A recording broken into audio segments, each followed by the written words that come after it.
Good boy, Tucker. Welcome, everybody. Welcome. Hey. Welcome. Work smarter where you want. Consistency is key. And remember, if it's not in Redtail, it never happened. This is learning at its most fun. Hi, everyone. My name is Catherine Beltran, and I'm one of the trainers here at Redtail Technology. This is actually part 2 of our workflow series. So hopefully quite a few of you joined us last week for our part 1, which really laid out that groundwork as far as our whiteboarding process. So if you didn't check out that first part, I highly encourage it. It might not seem like it's something you need, but it really is. It really helps, again, kind of just pave the way for us. So that way, when we do get to this part, which we'll be doing today, you're going to see it's incredibly easy because it's a lot of just plugging in that data. I will be honest, workflows are not difficult to build. They are incredibly tedious. You will find it's a lot of the same things over and over, but it is certainly not difficult, that I promise. So, kind of starting off, here's the 3 that we're actually going to build today. So it's going to be quite a bit of information we'll cover, but we are going to go into our CRM and actually build out 3 separate workflows. So they're very different here. The first one we're going to build is our client meeting. Our second is going to be our client contact information update. And the third is our client event. So again, if you joined us in our previous session of the first part, then this actually is kind of repetitive here because this is actually what we built out. But now it's taking what we laid out in that first part and putting it into our system. So starting off with that first client meeting, this is actually where we laid out, hey, we've got those different items that make up this client meeting. So we've got this run report for planning software, follow-up call, confirm the meeting with the client, make and record adjustments, review and print yearly goals, run and review email report, run and print notes report, and lastly, entering the meeting notes. Because again, if it's not Redtail, it doesn't exist. So we want to make sure that we get those notes in the system. Now, if you didn't join us, you might be staring at this going, what are these numbers on the side, Catherine? Why are you being cryptic? Why are these out of order? This is actually letting us know that, hey, these are all things that have to be done within a certain step. So we found that, hey, we need to run this report for planning software within this first step, but we don't necessarily need to have that follow-up until that last step. So that's why it has that 3. You might often find that, hey, a step itself only has one item that really makes up that specific step, which is where that task comes in. That's why we only see this number 2 once. So confirm that meeting with client. So in this situation, when we've got something like this, we want to just go ahead and make it easier on ourselves and say, hey, what makes up that preparation? What makes up the actual meeting day? What makes up that follow-up? Those specific items let us know that, hey, how many steps we have to get through. Now, if you're staring at this screen going, what is she talking about? Steps and tasks. What are these things? I'll definitely explain them as I go because workflows themselves, they're made up of 4 particular items. So what are these items? Now, coming into this screen, this is actually a more detailed version of what we laid out with that previous one. So it's our client meeting workflow. So as we can see over here on this far left, we've got these steps, that 1, 2, 3 that we just went over. Those are, again, our steps. I like to consider that kind of just like our title as to where we're at. So we're in our preparation phase, we're in our confirmation phase, we're in the follow-up. Now, in another analogy, it might be, hey, we're in the document submission phase, we're in waiting for signature, whatever that case may be. Again, those are those steps that's that title. The tasks are all those actual items that you have to get completed. So think verbs. We have to run reports. We need to review some reports. We need to prepare, things like that. So those actual things we have to get done are those tasks. The third thing that makes up a workflow is our actual target dates. What are we working towards? What are we working from? That's our target dates. So in this exact example here, our target date's actually our client meeting itself. So if I call up my client, Bruce Wayne, and he goes, yeah, you know what? April 22nd works perfectly for a meeting. That April 22nd is my meeting day itself, which means all of these items revolve around that meeting. So this first one here, we have 1 week before that target date. That means 1 week before April 22nd, I hope to have this first step done. And then we'd repeat that same concept. 2 days before April 22nd, we'd hope to have this confirmation completed. So that's that third thing. Again, we've got steps, tasks, and target dates. The fourth is our outcomes, which are technically optional. I always say that like grinding my teeth because outcomes really do play an extremely valuable role when there are multiple steps. I'll go over outcomes in a little bit more detail, but it's basically just saying, well, what happened and where are we going from here? So when we called and confirm, do we get his voicemail saying, hey, I'm out of the country for X amount of days? Then, hey, we're going to need to reschedule because they're not going to be coming in. So that's kind of what those outcomes come in. So I just wanted to give that quick recap as to what this really makes up.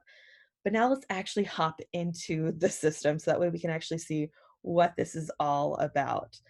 So coming into the system, we're going to start off by clicking our name in the top right-hand corner. So I'm logged in as Tucker McLaughlin. I'm going to come on down to manage your account. Once you're here, you're going to scroll about halfway down the page until you see this manage template section. Once you're here, come on down to workflow templates and click on that. Now, if you're logging into your system and you're looking at it going, oh my gosh, why does she have some and I don't? No worries. These are all ones we as trainers have just kind of built over time.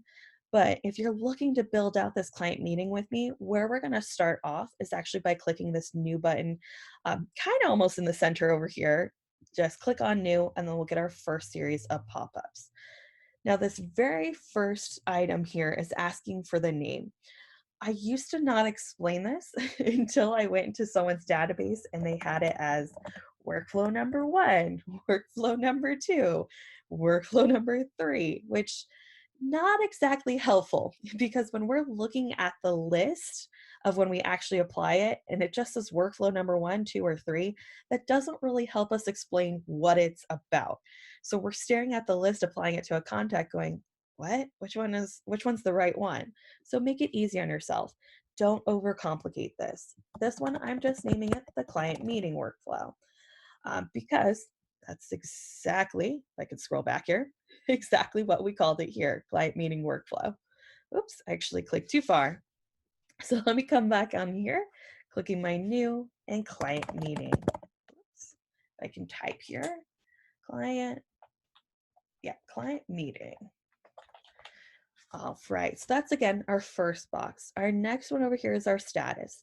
Now again, when we're starting off with a brand new workflow template, I don't necessarily recommend changing it out of this under construction. That under construction is just saying like, hey, here's something that's currently in the process. Don't click on this right now. When it's all completed, that's when we're going to want to switch it into active. But again, we're starting out for brand new, so we definitely want to leave it as under construction. If anyone's curious out there what this inactive might be used for, I like to use this as far as like seasonal workflows.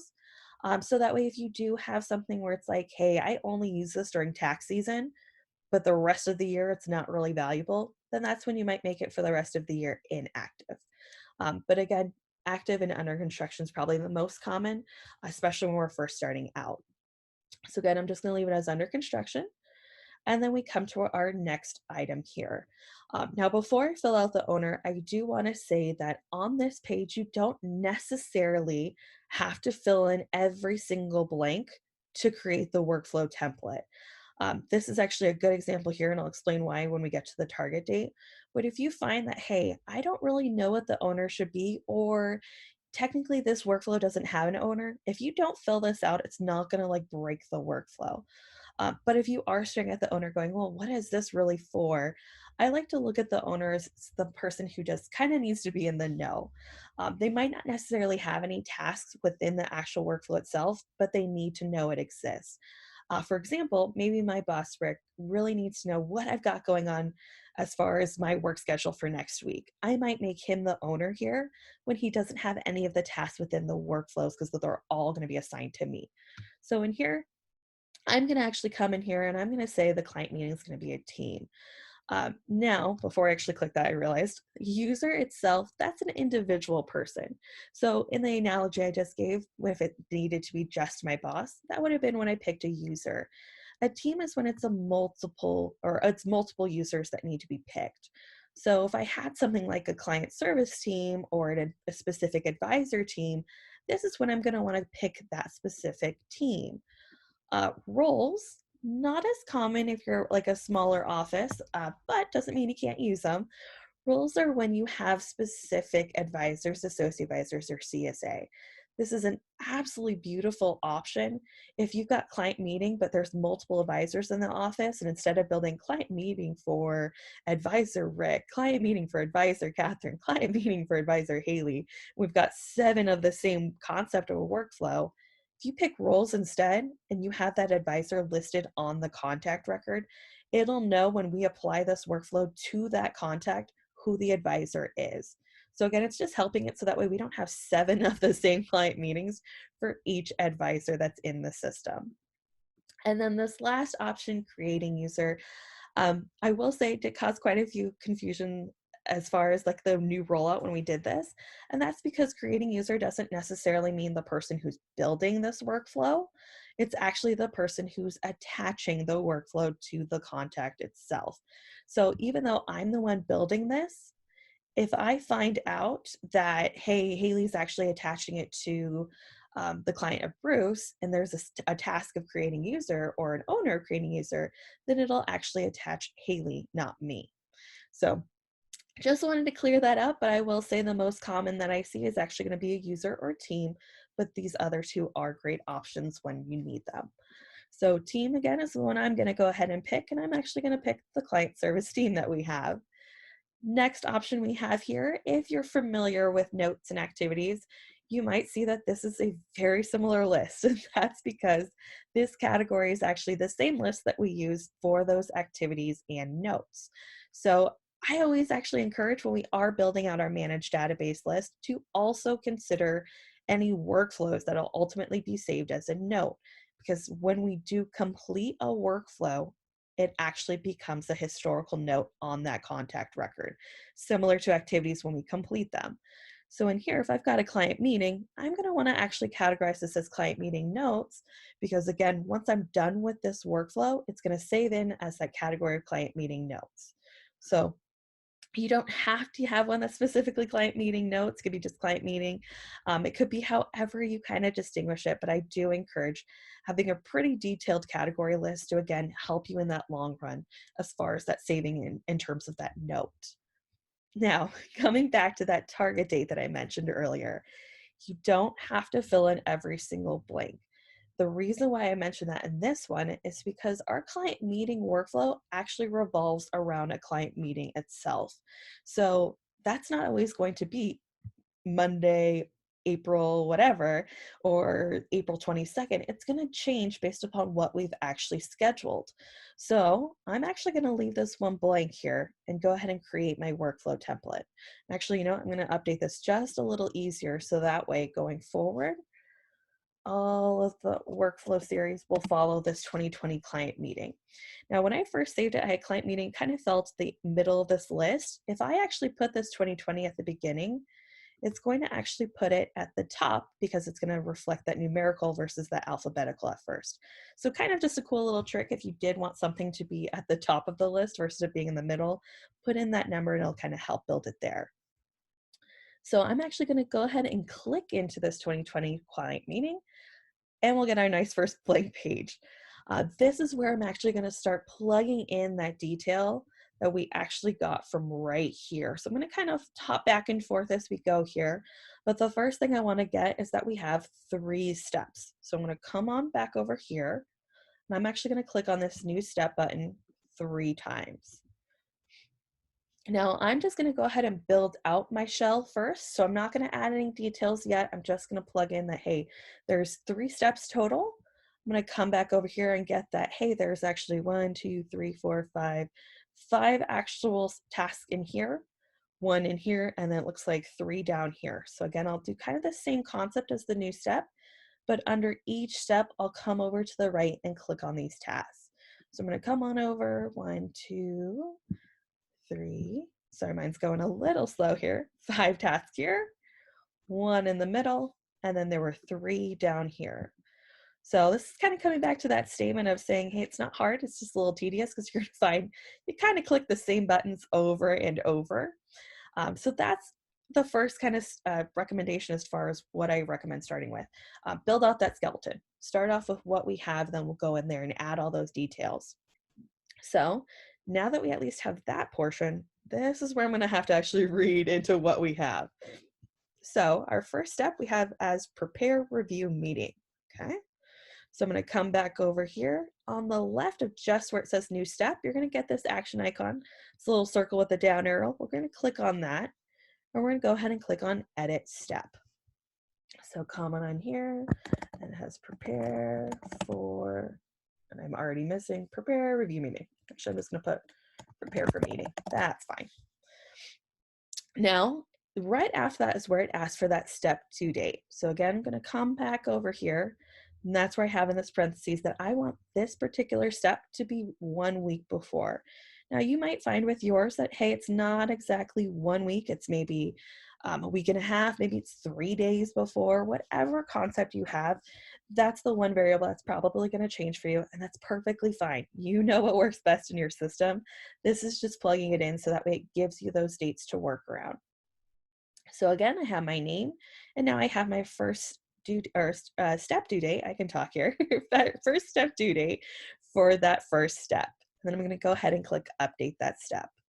So I'm going to do again the exact same concept. Come on over here to the action icon just to the left of new step. Click edit step. Come back and actually read that it's confirm meeting and it's 2 days before.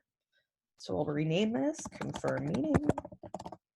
Our step due date is going to also be before target date of 2 days before target date. Because again, our target date for this particular one is the meeting date itself. So come in here, update my step, and then last item again, edit step just to the left. And this one is our meeting follow-up 3 days after the target date. So obviously we can't follow up until the meetings actually happen, right? Follow up. And in here, we're going to have after the target date, 3 days. Now, if you do have something where it's actually on the meeting date itself, maybe you're having the meeting in your office. I know that's not a thing right now, but maybe you have a meeting in your office and you want to prepare the conference room so it's not a hot mess type of thing.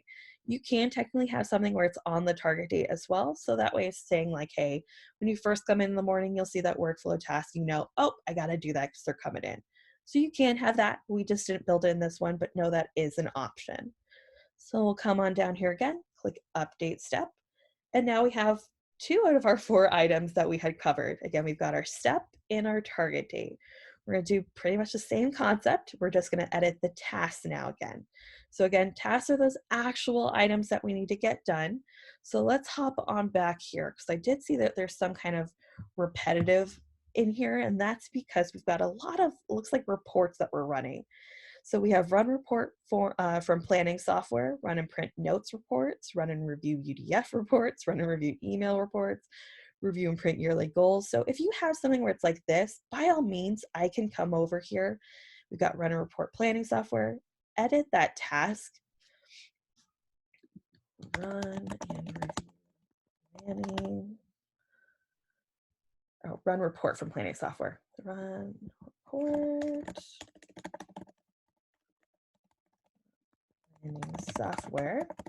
So I can do something like that where it's capturing that task. This is where I'm actually going to go ahead and assign who it goes to. So if this is one specific person, again, this is where I can always pick that user. If it's where technically anyone and a part of a team can run it, then this is where I might pick that team role. If you have someone who's like, hey, the advisor, associate advisor, or CSA, where this will vary, then this is where you might want to pick that role. So if we have a run report for planning software that should technically be done by like the advisor itself maybe, then this is where I'd actually come in here and click that role. You're still going to see advisor over here because it's just saying that that's the role. When we actually apply it to a contact record, and again, that advisor is listed on that contact record, that's when we're actually going to see who it actually goes to. So the template's going to be a little bit more broad when it uses that role, but just know when you actually attach it to the work or to the contact itself, that's when you're going to see the actual name populated into the actual assignment. But coming back over here to our task, we're going to again do kind of that same concept, But if you're like me, where if it's in the same system, the notes, UDF, and email, maybe I can run all three of those within the same system, so I don't want them as three separate tasks.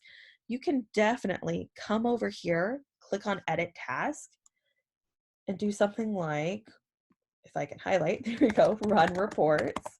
And in here in the description, put those specific reports. So we can come in here and say, I want the notes report, the UDF report, email report. Maybe I also want them to print the personal profile form. I know it wasn't listed, but maybe I want it. So in here, this is where we can actually put it, is in that description. Instead of having those 4 different tasks, it's just under one, because this is usually when I find that, hey, it's usually the same person over that'll do it while they're running one. They know, hey, I got to come and do this at the same time. So this is where they might come over here and pick that team option to do, anyone could do that particular item. So if you go this route, then again, you won't necessarily need 5 separate tasks. You can just put it in there, hey, this is the general guideline, these are the specifics. So that's kind of I personally will build it, but like I said, you definitely can have each one of those reports as separate tasks. Now I know I missed one. I did review and print yearly goals, so that we still want. Print yearly goals. And this one, just because I want to make sure I give multiple options for when we apply it to a contact, I'm going to go ahead and say creating user on this one, just to give us a few options.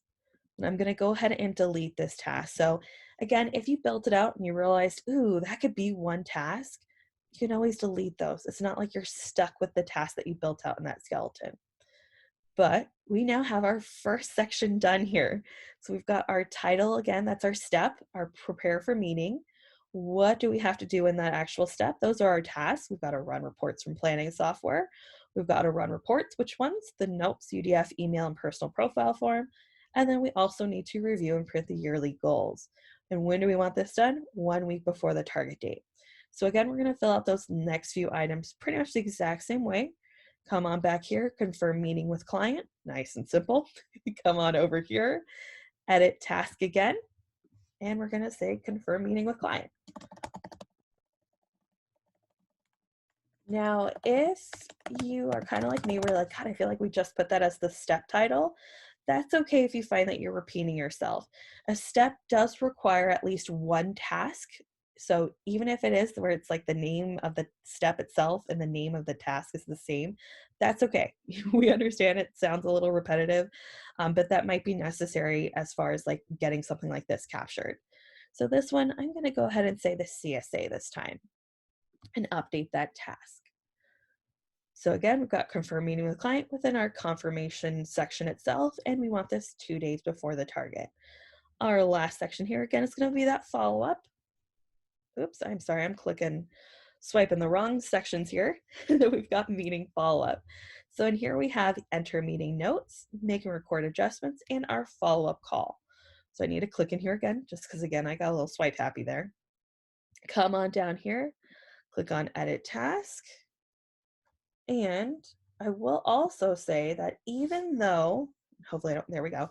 Even though we have it listed just like this, enter meeting notes, make record adjustments, follow-up calls, the one thing you need to remember is that technically steps need to be done within a specific way. Obviously I can't have a follow-up unless I've had the meeting, but technically I can have my follow-up call before I enter my meeting notes. So tasks don't necessarily have to be done within a specific order, because again, I could run the email report before I run the planning software report, but I can't again have the preparation, or I can't exactly have the meeting and then prepare for the meeting. So that's where it kind of just doesn't make sense. So make sure that you have, again, your steps go in order, but your tasks don't necessarily have to follow the order you listed out during that whiteboarding. So I'm going to go in here and I'm going to say I want the follow-up phone call first. Follow-up phone call. And again, that is going to be, I'm going to do the advisor again on this one and update that task. And now I'm going to come in here, edit task again, enter meeting notes. And this one, I'll say, you know what, maybe we have one person just for consistency that always runs or enters the note. So I'm going to make Bill that person. And then the last one here, we had make adjustments, I believe. Make and record. Make sure I'm accurate here. Make and record adjustments. And then let's see here. So I've used role, I've used a user, I've used creating user, and I've had a team. So I've got a nice combination here. But again, maybe I'm going to use a different role here. I'll say the associate advisor. We'll capture as much as we can. So this, for all intents and purposes, is technically completed. Now, for anyone who is listening to me, I said this workflow is actually made up of 4 items. So we've got our steps. We've got 3 steps here. We've got our miscellaneous tasks within each step. We've got our target dates that we're working with. That 4th item is actually over here, and that's our outcomes. Outcomes are technically not required. They are valuable, but they are not required. If you do not enter outcomes into building our workflow, then it basically the system thinks that we live in a perfect world, meaning I'm always going to go from preparation of meeting to the confirmation of meeting, from the confirmation meeting to the follow-up. It doesn't keep into account that, hey, maybe I call our contact and they're like, hey, I just don't feel comfortable leaving the house right now. I'm at a stay-at-home order. We get it. We understand. That might require us to reschedule. So that's where we might have to kind of go backwards and rerun reports. So that might have to go from step 2 back to step 1. Maybe we also have the situation where they're no longer our clients. We've gone through our preparation, and before we had the confirmation meeting, we realized that, oh, hey, they actually called in this morning and said, we no longer need your services. So we need to kind of get out of the situation as close as possible. That's again where one of those outcomes is just kind of, I call it the get out of jail free card, the outcome of completing the workflow at any step. So coming back over here, in our first step here, we actually have 2 outcomes that we've booked. One is to go from the preparation meeting to the confirmation. That's that perfect world scenario. But another is saying that the meeting's been canceled. So we'll build out those 2 outcomes here. So actually coming back over to the step level, so right again next to the prepare for meeting, I'm going to come on instead, click on add outcome. So again, I'm going to say preparation all complete. I don't like how that's phrased either. We'll just do nice and simple. Move to confirmation, something like that. So we can just name it again. Where do we want to go next? And then pick that we're moving towards the confirm meeting phase. So basically, again, what that outcome's saying is that, hey, I've completed all these tasks. I'm now going to step 2. But again, I want to add the outcome of that meeting canceled. Struggling typing here, meeting canceled. And in here, I'm going to click as complete workflow. So again, create my workflow outcome. So that's where our 2 are. And then I'm going to repeat the same kind of concept I had up here with our confirm meeting, but this time I actually have a couple more outcomes. So this first one I have meeting rescheduled. 1 week, we want to go back, or we want to reconfirm the new one, because then we might find that, hey, this isn't really that outdated. I don't really need to rerun any of these reports. I just need to reconfirm that the new meeting date is applicable. So this is kind of where it comes in, and this again might cause confusion here at first, but meeting rescheduled under 1 week. I'm going to come back to the same step. Now, I know some people are probably sitting out there wondering, well, why are you completing this step just to reopen the same step? The reason being is because we now have a new target date that we're working with, and because we want to actually have the second reason as to why I don't consider outcomes an option but more of a requirement, we get the option of step notes. So when we create our outcomes, there's going to be this pop-up when we apply it that says, hey, where do you want us to go? I'll say I want to reschedule under 1 week. It'll confirm the meeting, but right underneath that, it'll be this big old beautiful box that I can add whatever I need to put in there. So again, if it is something just saying, hey, when we called, they just asked if we could push it back a week, I can add that in as a note. So that way later on, I'm not staring at it going, well, why did we move this? It'll be able to explain that little detail. So that's for rescheduling it within 1 week. Now, if it's longer for than that 1 week, this is when I might need to rerun these reports because they're now outdated. So I'm going to have, again, coming over to that section, add outcome, and coming over here, meeting rescheduled, greater than a week. And then here, I'm going to go backwards because again, I'm going to need to rerun those reports. So create my outcome. So again, I've got one that basically puts me into this little loop for a second, one that pushes me backwards. Now I do obviously need to make sure I have one that goes forward as well. So in here, this is where we have that meeting completed, meeting follow-up, and meeting canceled. So this is where we have, yep, we're all good to go. Move to that follow-up, and then we actually have going to step 3. And then like our first one here, we also want that option to cancel that meeting. So meeting canceled, complete workflow. Oops, too many L's, my L's are doubling. There we go, complete workflow. So we'll do the exact same concept here with this last step here, but the good news is we only have to do 2 options. And again, similarly, it's going to sound a little repetitive, but it will explain why. So we've got one that says, yay, follow-up complete, everything worked perfectly. And then we've got the reverse, paperwork not in good order. We need to basically redo this whole process type of thing.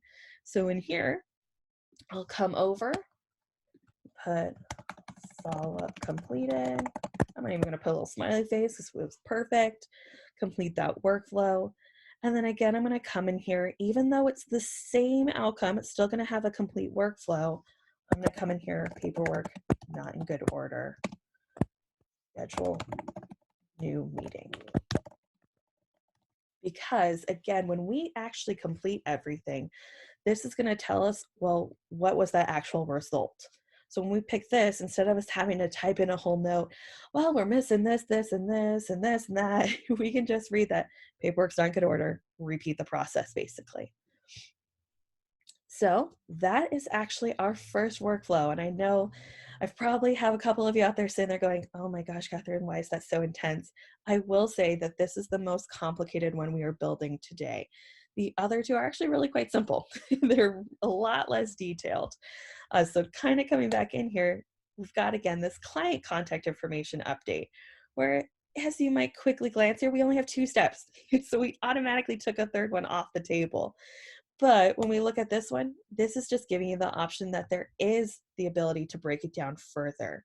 So we've got this client contact information. This one varies greatly compared to the client meeting. Where the client meeting had a target date of the meeting itself, this one's target date is when we actually click to create the workflow. So the same day, basically. So that one's where this will differ, because this first step has a target date of today's date if I were to add it. And then everything else is just kind of giving me these follow-ups if it hadn't already been completed. So a little bit different, same concept though.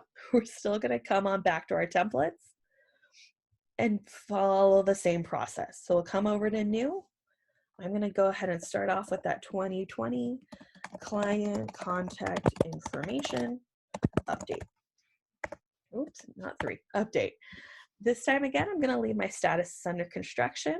Technically, that first one that we just finished is ready to roll, so we could have changed that status to active immediately. But I will leave that for this next follow-up session, so that way they can do that and really get that going. So again, I'll leave this as under construction. The owner on this one, I'm going to go ahead, I'm going to make this the creating user, just again, so we can see those differences when we do apply it. Now for our category here, let's see, I believe I have one as client update. I do. And this time though, instead of leaving my target blank, I'm actually going to put 0 days after creation date, because again, I want this target date to be revolving around today's date if I were to apply this actual workflow. So 0 days after creation, create my workflow template. So again, pops it into the top here. Like last time, I'll click on the name. And like last time, I'm going to build out my skeleton. So over here, we've got actually 4 steps this time. Okay, so come on over, 1, 2. Actually, no, I'm going to follow more so, just so, because I know we're running a little bit out of time here. I'm going to follow mostly this one here. Now, this one definitely does give you that option. Again, it's a little bit more detailed, and we can definitely make sure that you have something like this, so that way if you wanted to build something along these lines. Oh, clicked too far. My bad, everyone. Went a little crazy there. Click the wrong button. But in here, that way you have it. So I'll definitely make sure that you guys can get a copy of this if you'd like that. But for this one, I'm going to follow along more so along this one. So popping back into the system, we've got that first step, verify contact information.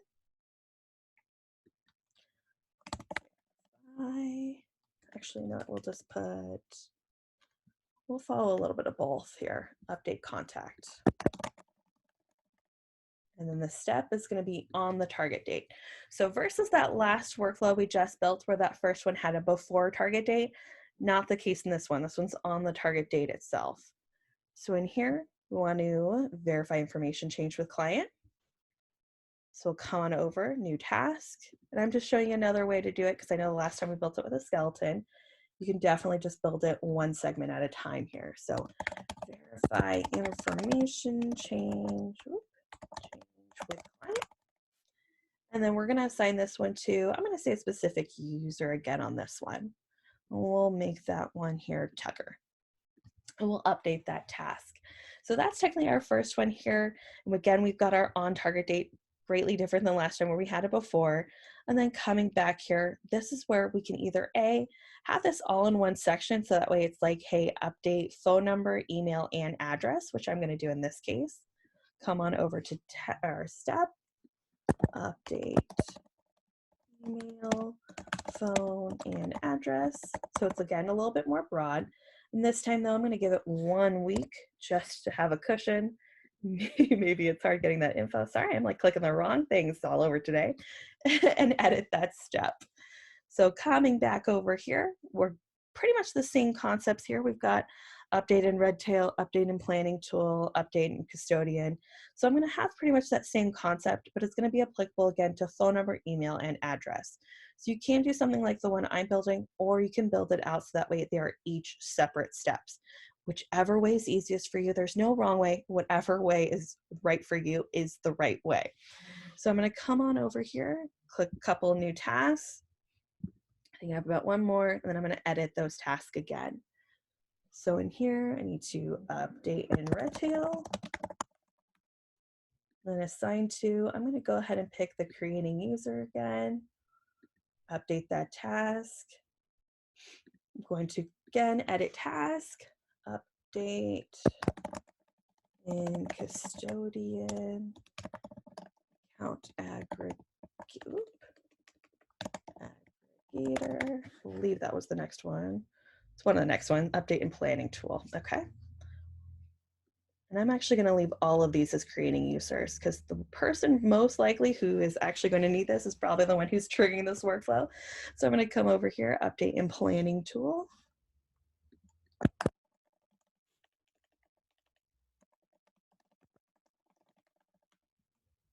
Assign to creating user.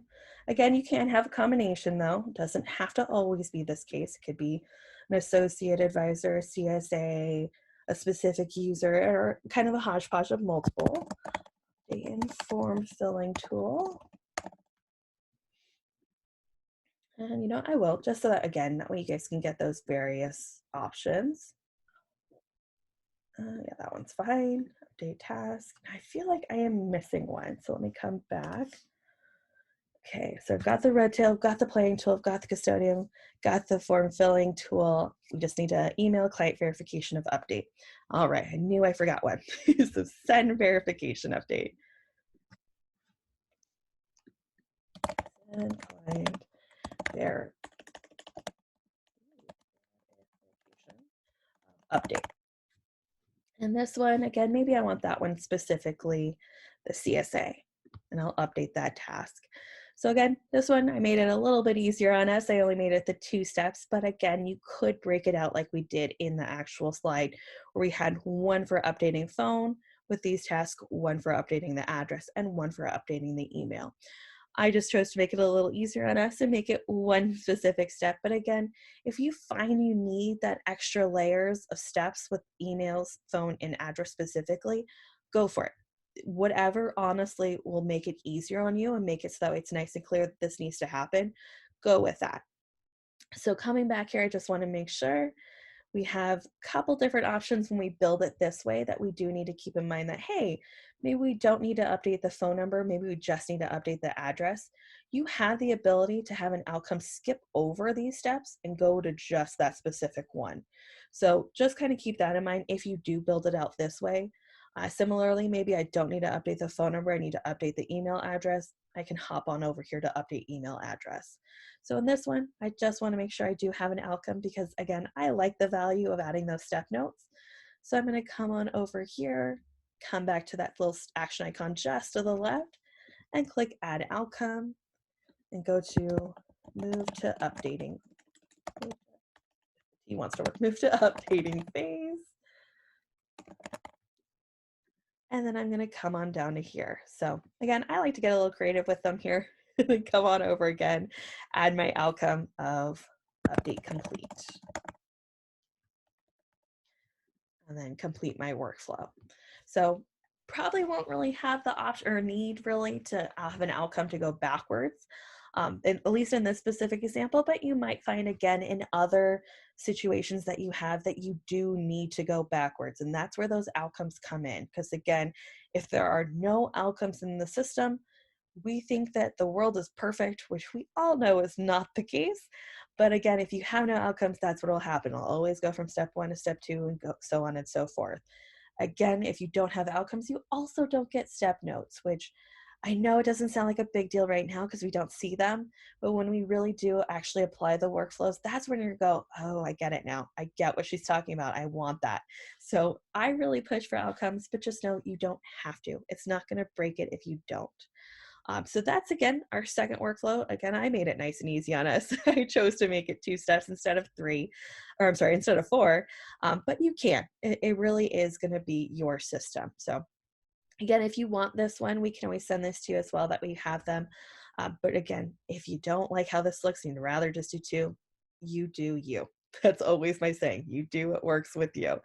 So let's hop to our last one here. This is by far the easiest because there's only 1 step. It's nice and easy here. It's just made up of a collection of, it looks like about 6 tasks. So we'll go ahead and do this last one here. So popping back again, I'm going to go back to my template. And actually, not just as a refresher, in case anyone forgot how to get here, you're again going to click your name and then manage your account. And then come on down to the manage template sections, workflow templates. And then this is where we're going to go ahead and click on new. So that, again, that was just a recap. I'm going to follow that same process though. So 2020, I'm going to say seminar workflow. And we're going to have this still as under construction. So again, if you'd rather just switch it to active, you can. I will say you can still make changes. You can still edit it. But the main difference between if you want to switch it to active and under construction is that once it's active, you have the ability to attach the workflow to clients. So if you know for a fact you've got someone who's kind of click happy in your system, leave it as under construction till it's actually done to avoid that.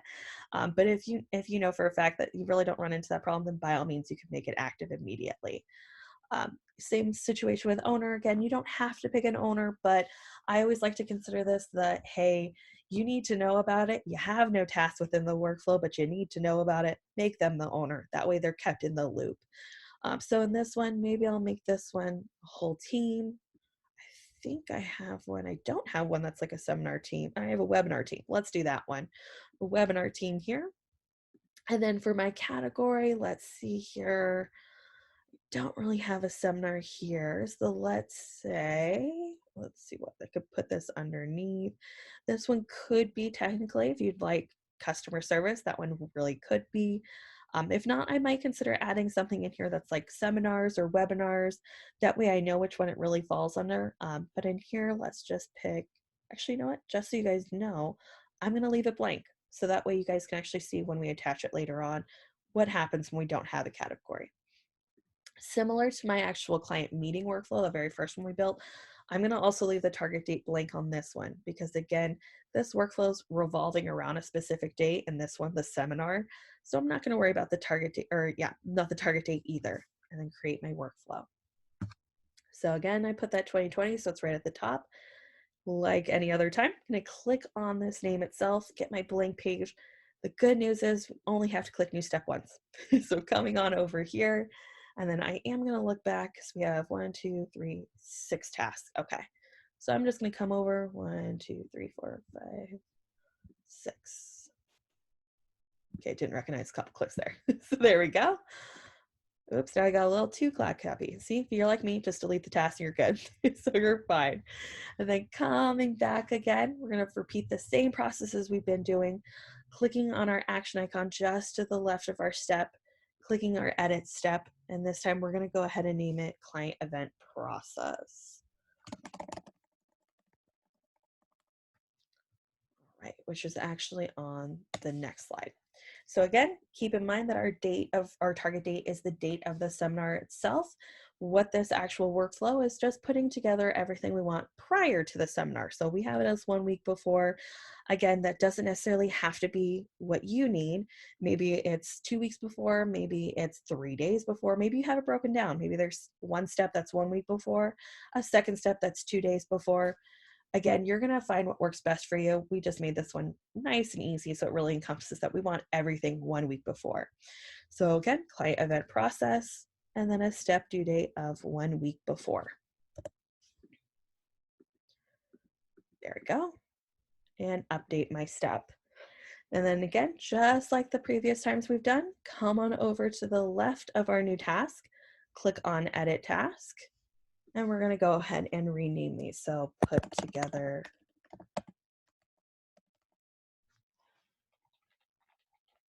guest list. And then in here, if we have, again, if it's a specific individual that always does it, we'll go ahead and say user. So maybe we just really love how Sam does the list. So we'll make her the specific assignee on this one. Again, edit task for task 2. Come on over here, set venue. Maybe we'll have a whole team working on this one. We'll say that it's the marketing team and update our task. Task 3, I keep saying step, I apologize everyone. Task 3, we'll create and mail merge invites and then we'll send them. So create mail merge invites. Assigned to, I'm going to have a specific user again on this one. This time we'll send Paul on that. Update task, repeat, edit task, actually sending the invites, send invites. This time I'm also going to have this as, actually not, we'll mix it up again. We'll pick a role, we'll say the CSA on this, update task, edit task again. I want to say the last two, set catering and print the attendees list. So set catering, we'll pick a team again. We'll pick Dusty's team, edit task. This is an all hands on deck type of one I'm making here. And then the last one here is print that attendee list.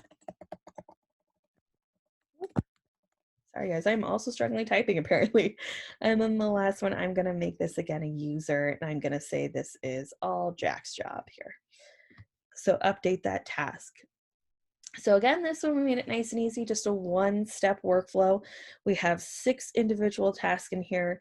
Again, you might find, even though we have it as 1 week before target date, that you might need to break this down into multiple steps. That's totally up to you. We can definitely do that. But you can make it nice and easy. So that way it's something like this, and that way we attach it. Now, because this is a one-step workflow that's revolving around that target date, I'm going to go ahead and leave this without outcomes. So again, that way you can really see the diversity of having those fields left blank or not. But you could have an outcome in here that's saying like, one seminar got canceled. That's the common thing that's happening right now. So you can have an outcome saying seminar canceled, and then that way you can add in your notes, or you can again have an outcome that's saying seminar went off without any issues, it was perfect, and again add your notes. But again, I'm choosing to have no outcomes for this specific example.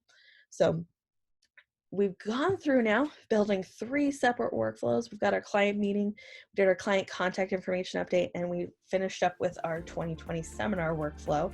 So we got a couple of them in here. I'm going to again leave them all as under construction, and then that way when part 3 picks up, we'll turn that into active and then actually go with applying those contacts. Thanks so much for joining us today for this particular session. If you have any questions, please don't hesitate to give us a call at 800 888-206-5030, option 3 for support, or just shoot us an email over to support@redtailtechnology.com. Thanks a lot and have a great day.